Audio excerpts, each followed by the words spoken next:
Iowa's rising cancer rate has many causes. Our worsening water quality is one. Various groups across the state regularly test Iowa's waterways. Results lately haven't been good. Not only was the nitrates in Skunk River and Raccoon River higher than we've seen in a decade, the water in most creeks was chocolate brown with sediment and had E. coli counts in the thousands. These two rivers were the focus of a Central Iowa Source Water Report, which was a 2-year study undertaken by Polk County that wrapped up this summer.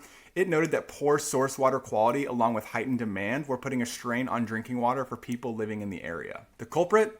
Ag pollution. The basic problem is that not only do we overspray our crops, we also can nearly cover our entire state with the manure of the tens of millions of animals that reside and excrete here. Neither of these things are bad independently and regulated, but combined and pretty much unregulated, here we are. Quote from the report, "These rivers often contain some of the highest nitrate levels in the United States. Keep in mind, research suggests consuming levels of nitrate even below the current drinking water standard can pose health risks. They also affect our bodies, causing a wide variety of gastrointestinal issues, but there's the more insidious concern that everyone's talking about. Cancer. Studies have shown that people who consume nitrates in their drinking water, especially alongside a higher intake of meat, face increased risks of colon, kidney, and stomach cancers. There's also evidence of a greater risk of thyroid cancer and ovarian cancer in women. The risks are even greater for Black Iowans and people who live near factory farms, known as concentrated animal feeding operations, or CAFOs, and row cropping operations. In other words, living in Iowa's rural areas carries as high of a cancer risk as smoking. Poor water quality, therefore, is a major contributor to Iowa having the nation's second highest rate of new cancer cases for the second year in a row. Now, Des Moines Water Works is charged with turning this nitrate-laden water into something the Environmental Protection Agency deems safe enough for human consumption.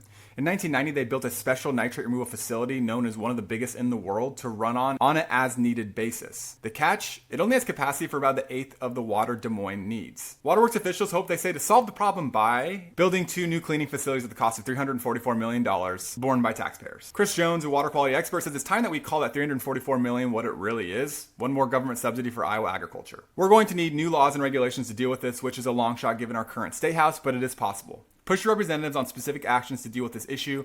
Everyone deserves clean water. Read more at Iowa's Starting Line. Thanks for watching.